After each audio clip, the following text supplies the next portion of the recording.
Welcome to the Business Performance Podcast, where we feature expert thought leaders and cover their best strategies, stories, and advice that you can use to successfully mature your own business performance. Because as you know, if you don't know where you're going, any road will do. Now, here is your host, Henry Schneider.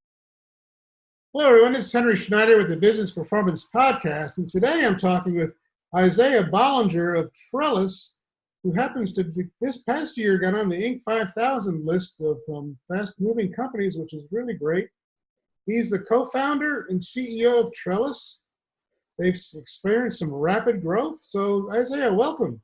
Thank you. Yeah, thanks for inviting me on the show, and we're definitely excited about the Inc. 5000. We didn't qualify for a while because it's actually you can't just apply. Like there's certain metrics you have to hit. So it was nice to finally hit those, qualifiers. So what does that mean to you as a business? What does it do for you? I think it's really just kind of a publicity, PR mechanism, to be honest. But what I like about the Inc. 5000 is it's fairly objective. A lot of things, you're the best at this, like it's very subjective. They're really just looking at your tax returns, how fast you've grown. Obviously, you have to hit a certain size. So, if you made $50 and the year before you made $1, you don't qualify because, anyone can make $50 or even, a few $100,000. But we're talking about a couple $1,000,000 to hit the qualifiers. So, I like that it's a very objective mechanism. So, I think for us, it's just a testament to how well we've grown the company. And what I think is also one thing that, I would love for them to show is, and it's probably not an easy thing for them to show, is we have no investors. So I think it's something that we're proud about is that we've grown and we're high up on the list, and that's without any artificial growth. Because I would bet you a lot of people ahead of us have some investors. They're not necessarily making profit. Because I noticed so it's not a profit-based Inc. 5000.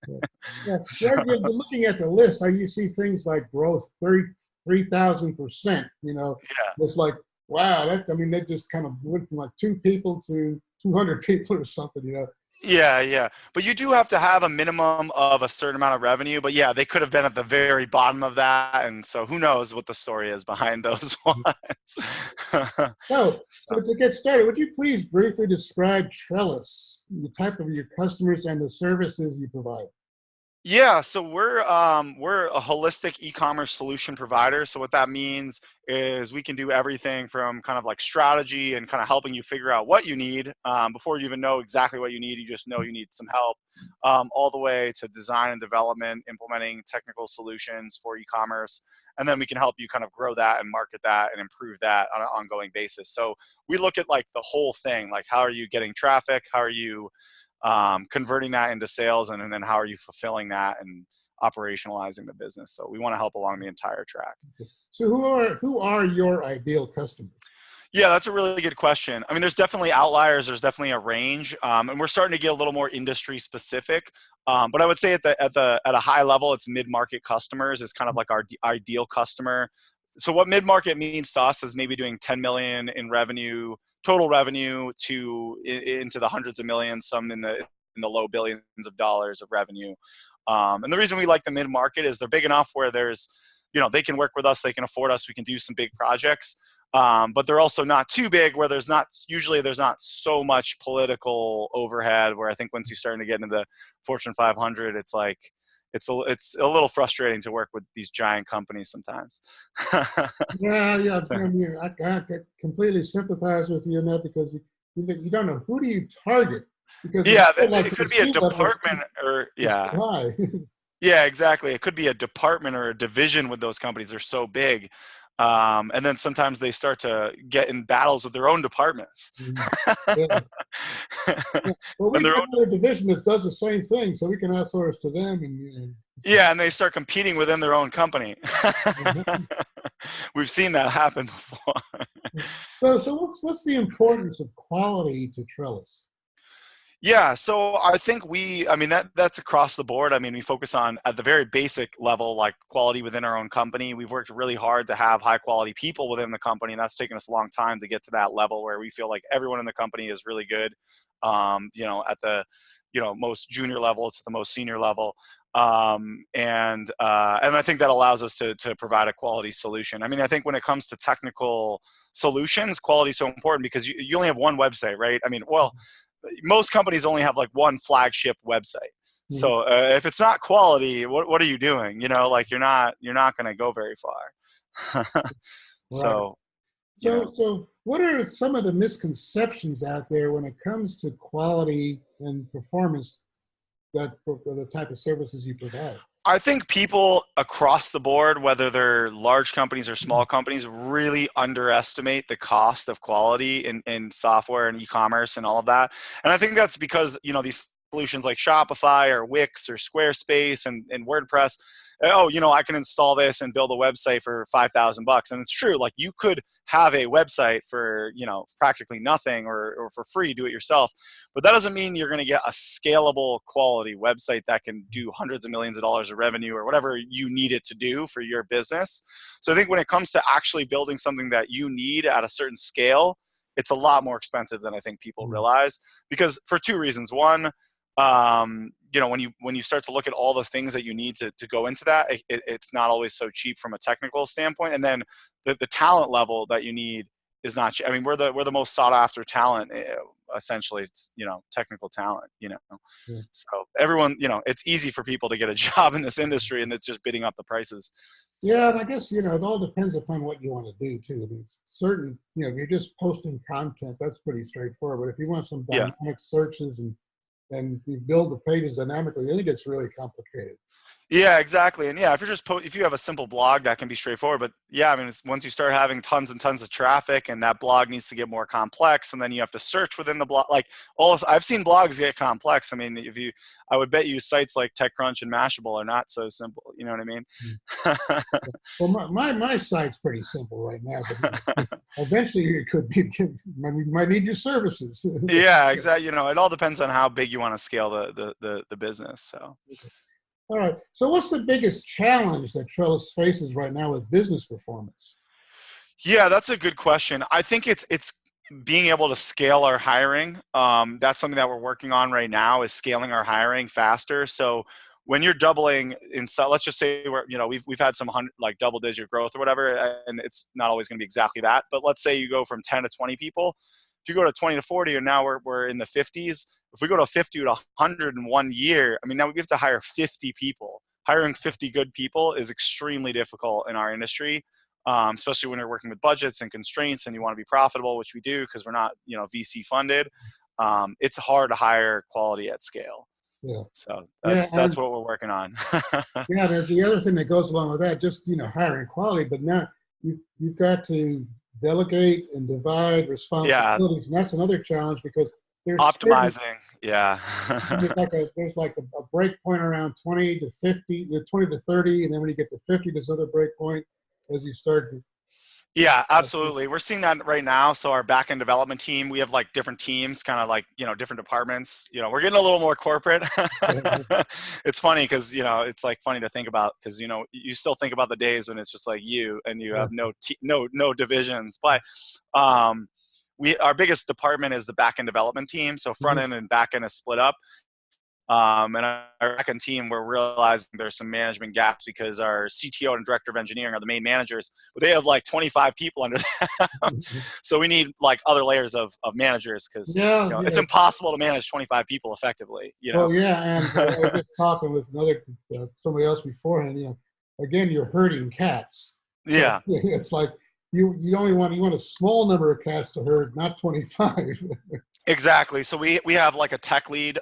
So we have tech leads who are kind of like the senior technical person on the teams. So we have like a team model. And so now they're becoming more like managers with people on their team, and that's kind of solving that problem. But as you know, it always feels like, oh man, we should have done this 3 months ago. You know what I mean? Well, and it all comes down. I mean, you've got the technical things pretty much under control, but it's people. It's dealing with people and Yeah. working with their capabilities so they can actually deliver what you want. Yeah, I mean, I would say one of the hardest things that we encounter and we're always trying to improve is project management. So our we have a fairly decent sized project management team and we have some really great project managers, but we still feel like we have a long ways to go in terms of like better systems and structures and processes for them dealing with clients, because it's just so hard to set expectations. And every client's different. We have clients that are super technical, and we have some clients who have never touched code and they have no idea like how it really works, and that kind of client, you know. Yeah. So Yeah, I've worked in situations like that too, where you've got people that may be subject matter experts, but it's got nothing to do with technology, and they're totally blown away with what you're trying to do. yeah. So the project managers, you know, we have a lot of sympathy for them. We try and help them and support them because they have a hard job. Yeah. So, So, okay, so are there any other perceived obstacles that you're currently facing that? I mean, yeah, that's a good question. I think definitely we're very fortunate. We've had some people help us. We've been lucky to have some consultants. One that was a much larger competitor, that came and helped us, and he had moved on, so he had no conflict and anything like that. So we've kind of seen the window into like what it's like to be 10 times or 10x or 20x what we are, and how that works. So one of the big perceived windows that that I worry about. Sorry about that. I think that my phone is going off. Is scaling business development. We've done well with business development, but it definitely gets challenging. And there's that account management so growing our existing accounts with new business. And when you're in the services business, it's really tricky because it's hard to have like a ton of recurring revenue. We're very good at that. We're very fortunate to have a good structure to keep clients happy. But at the end of the day, we need to get a lot of new business, and projects go up and down. And sometimes you want to have a huge project, and then maintenance, the ongoing work is only like 30% of the initial project, right? Yeah. So, we have to sign a lot of new business to continue at the growth that we're at. So that's definitely a challenge that we're working on. And it's going to get interesting as we kind of get to the new sizes, because you start to see it's a whole nother scale that we're talking about. Yeah, you may end up being where you just got a maintenance group and you got the development group, but you got to keep the maintenance group busy. Yeah, exactly. And we're starting to explore and experiment with things like that. And you're right, we do kind of start to split it off into like kind of the maintenance ongoing support team and the project team.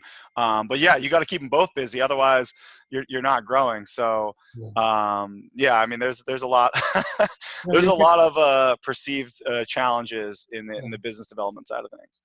Okay. So, all right. So, you've grown the business. So what advice would you give people or companies that are in a similar situation in growing their business? Yeah, I mean, I think one of the big things, and I have some friends that run agencies, and first of all, in services, everyone likes to romanticize their business. At the end of the day, services is all the same. It's time. You're selling time, right? Yeah. And whether you show the customer the time that you spend or not, even Uber is selling time. You know what I mean? Like you're paying for the guy driving you in the car, and they have an algorithm that figures out the time. So whether you have an algorithm or not, you're selling time. And a lot of businesses are selling. I mean, a lot of the business in the United States is services.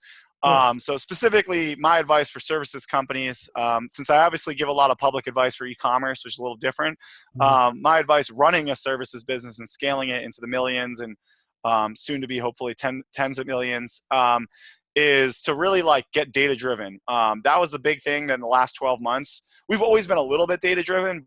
We like took that to another level. I have to say it was heavily because we have a great chief operating officer. So he focuses on that, and I kind of help him with like the analytical side, and then developers help him with some of the technical challenges of getting all that data.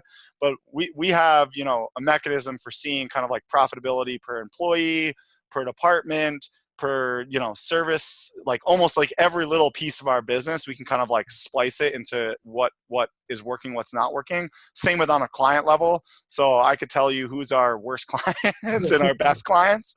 And that can help you make fast decisions, because all of a sudden you see you're losing money on a client, quickly you can go, hey, like client X, like guys, like this is not working. We need to figure this out. Like we're losing money on you guys. Yeah. Like, and then usually clients are understanding, like we can't continuously lose money on you. Something has to change. And, usually a conversation will solve that problem. So and for every business it's going to be different, but you got to start to figure out how do you become data driven. And usually it's a combination of kind of extracting data out of your financial system, like QuickBooks. And usually you have 2 or 3 systems that you kind of have to marry the data and analyze the data. And Sure. that's what we've done. Yeah, So. and it's important that you can find out where the losses are, because otherwise they'll get masked and they'll look, hey, we're doing great, but you're hemorrhaging over here and you don't even know it. Yeah, I think I could see a big common problem for service companies where they have a big client that they think they're making a lot of money on, and they're just making a lot of revenue, but they're not making a lot of profit because they're not realizing all the intangible time and the non-billable time going into that person, because maybe they're over-servicing certain clients. So definitely kind of getting to a better understanding of where everyone's time's going and seeing the data in real time like makes a huge difference. Okay. So. All right. So could you tell our viewers a little bit about your backstory, like your kind of personal history and what defining moment led you or inspired you to form Trellis? Yeah, yep, and as you know, I have like multiple answers for this. We talked about this, but yeah. So I mean, I grew up in Amherst, Massachusetts. So I'm kind of fortunate to have gone to a really good public school, and I think that was definitely enlightening because there's a lot of really smart people there. So it's a very competitive environment, I think, and that led me to University of Wisconsin, and from there, I decided to major in economics and psychology because I'm kind of a big picture person. So economics is kind of like the big overview of the economy, and obviously you can drill down much more into that. And same thing with psychology. I was always big into math and science. Hindsight's 2020. I probably should have done computer science or had a little more of a computer. Luckily, I learned a lot of that on my own, and it's very easy to find things online for that. But I'd say one of the key defining moments for me was my senior year of college, kind of realizing like, hey, I want to do something bigger. This whole school and corporate path, I just wasn't sure if that was right for me, or I kind of knew it wasn't right for me. I just didn't feel like it was the best use of my strengths. So I started experimenting with kind of like my own business ideas. Nothing really got off the ground, but at least got me thinking and working and failing essentially. I kind of like, it was good failure because I didn't spend any money, right? It was just like ideas that never got off the ground. And then the other defining moment was just working at a media company and realizing like, hey, like there's an opportunity here to do something that's really personal. They have these cookie cutter solutions, and it just, I knew that it wasn't going to scale with the business. Like what happens like, in 2 years and the business has new needs. So that's when I realized that people needed like personalized, customized marketing, technology solutions. And that's kind of how we started Trellis.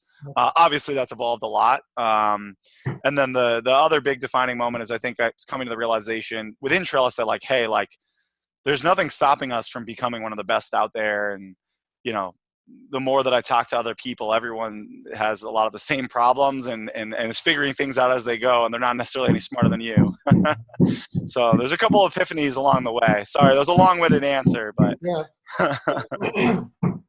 So kind of a similar question, but can you share an experience you've had early on that it impacts how you approach business today? Yeah, like early on at Trellis or just in my career or what? Just over life, Well, one really early on is my older brother. He's a very interesting character. He, when we were much younger, I don't even know how old, but pretty young, like, well before high school. He's like, Isaiah, most people are followers if you to be a leader. Like you don't want to be a follower, you want to be a leader. So that was something that always stuck with me. And then my dad also, he went to a really competitive college. He went to Amherst College. And he said there was like two types of people. There was people that were like naturally gifted. And then there's people that worked hard. And he said the people that were always most successful are the people that worked hard over the people that were naturally gifted.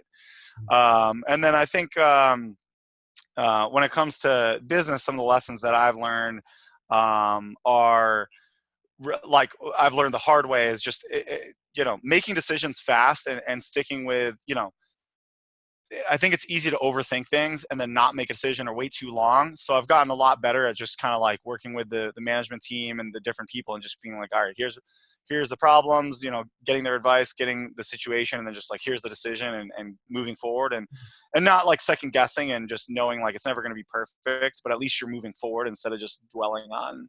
I think a lot of companies take way too long to make decisions and they move way too slow, and moving slow is a death sentence in my opinion in today's world. So have you read or encountered The Lean Startup by Eric Ries? I've heard of it. I have not read it, but I think, frankly, like I'm probably one of the cheapest people you'll ever meet. So I'm sure when I read the book, I would bet a lot of the things in it I've already been doing.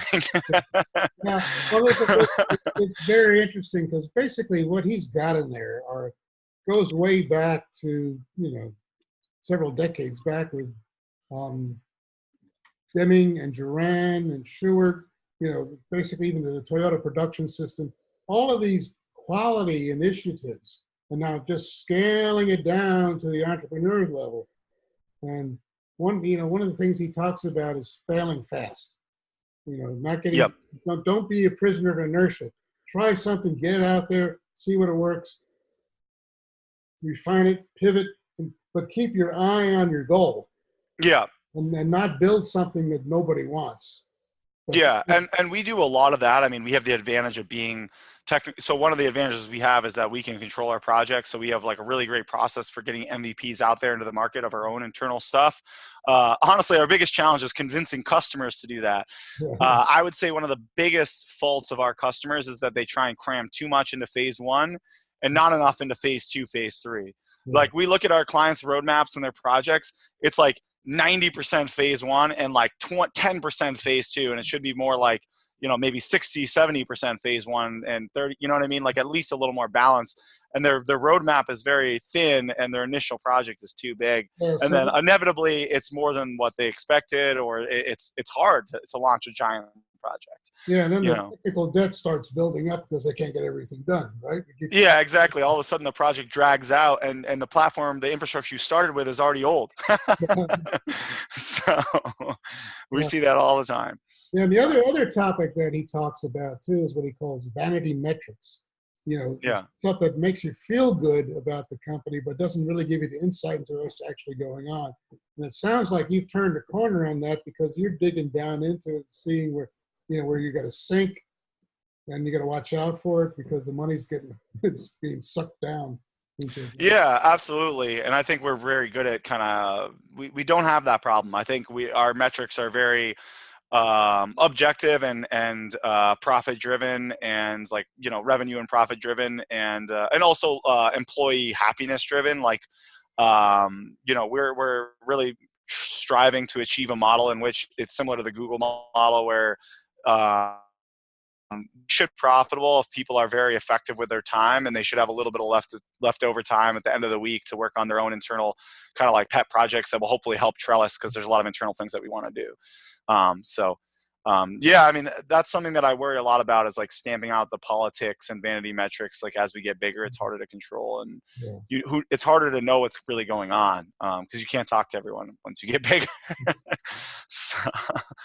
So how about what's the recent success? Would you consider your recent success getting on the Inc. 5000 list, or is there something else that is even more? I would say there's something else. I mean, Inc. 5000 is, I think, a little bit of a vanity metric. Speaking of vanity metrics, but we're happy about that, and we should definitely be on the list next year.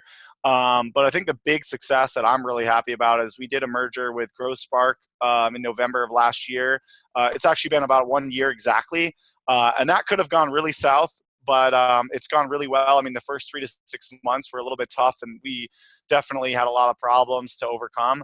But we've overcome those problems, and now we have like a really good ownership team. So he became an owner of Trellis as part of the deal.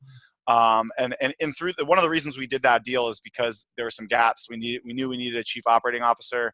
He became that. Our operations are light years ahead of where they are from a year ago.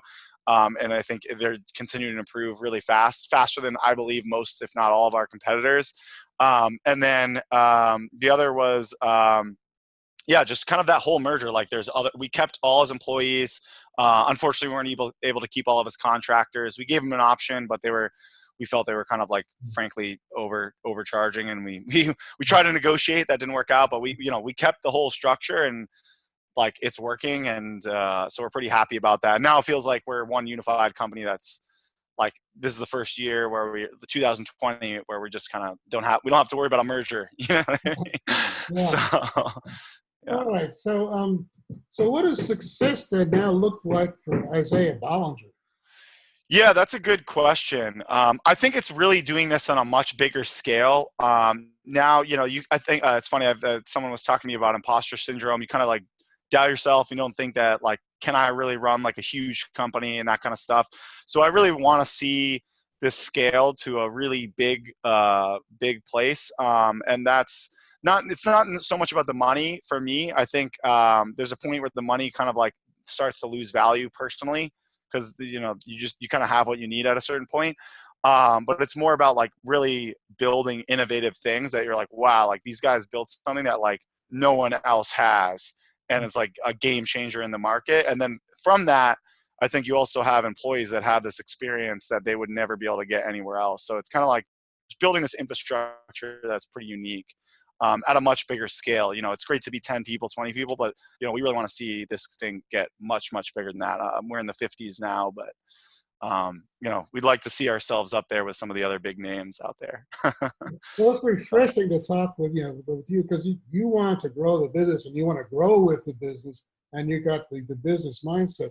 A lot of entrepreneurs just have good ideas, and then they hit that ceiling, and then then they move on to the next good idea, and they hop around.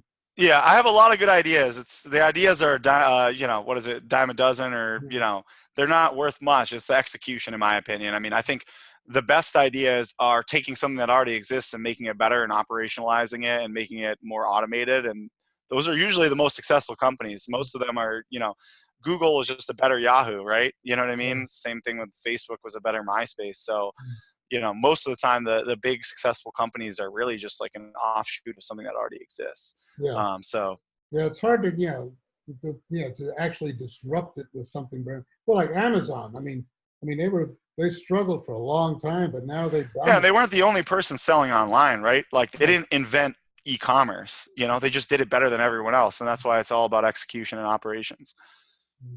Okay, so can you share some measurable outcomes that you've achieved over like the past 12 months, for example? Measurable outcomes. Yeah, I mean, in terms of like just things that we've done at Trellis. Yeah. Yeah, I mean, we've solidified a team of about a little over 50 people, so that's pretty exciting. It's kind of that size that I think is fairly substantial. We're finally kind of growing into the 5 million plus range for revenue, and then I think we're finally seeing some pretty amazing scale when it comes to customers. So we're launching like quite a large volume of new projects where it's like a brand new project for the customer, as well as maintaining like a pretty big volume of customers, or a much bigger scale of customers. So that's exciting because you're seeing just like all this growth of the customers themselves. Like I talked to a lot of customers that are also seeing, they're growing at over 100%, some of them. And I think we're helping them with that. One of the other, I guess, measurable successes that we have is we've also started to build out little divisions within Trellis. So we're no longer like, we actually have our revenue broken out into divisions. So we're starting to see like basically like these, like all these different opportunities within the company. And that's starting to get exciting. I don't want to give too much away Sure. within that. So it sounds like you're giving each division their own P&L that they're going to have to manage now. Yeah, we're not quite at the P&L level, but we're starting to track it more closely, definitely at a revenue standpoint. And we're starting to track, we will start to get more analytical with the expenses in the divisions. Yeah. All right. So today, what are your top 3 process or business challenges or concerns? Yeah, I mean, I would say one, we got to get a lot better with kind of like just overall sales process. We've been very kind of, I don't know what the right word is, but we've been very good at kind of like networking and building up our brand and getting sales. But now we're at a bigger scale and it's a lot more of like process.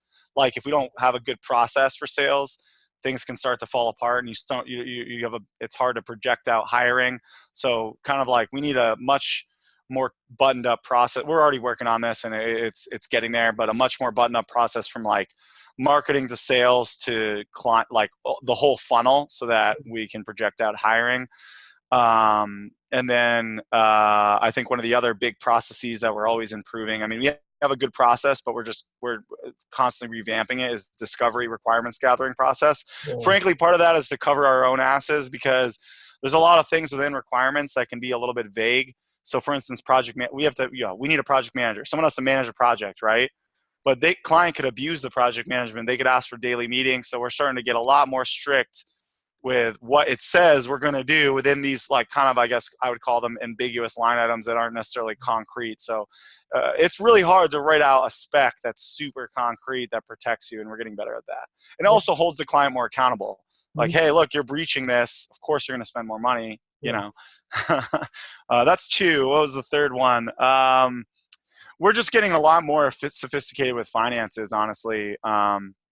So we are really, I don't know if it's a process, but it's just, we're starting to really kind of like take that to the next level and almost be as if we were like a public company, so that, we have everything really buttoned up.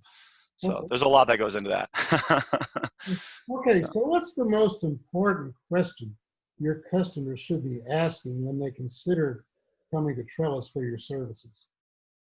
I would honestly ask them to say, what's the vision for their technology growth and their e-commerce aspect of their business? I mean, I urge customers to start to realize, like, I think people have kind of had their head in the sand, like, oh, e-commerce is growing. But like, the reality is, the vision is that most people want to buy online, whether they're B2B or B2C. Like, you don't want to call in an order. You want to protect your time. And that's why e-commerce is so valuable and effective. So what's your vision for that? How are you going to fit into the market? And I rarely talk to a company that has like a good vision, in my opinion, or even any vision. They're just like, we need a new Magento or a new e-commerce site, a new Shopify website. But it's like, what's the vision? Where's this going to be in 5 years, 3 years? And then once you have the vision, you can start to think about the technology and the roadmap and the details. But if you don't have a vision for it, you're kind of just like thinking too short term in terms of this roadmap.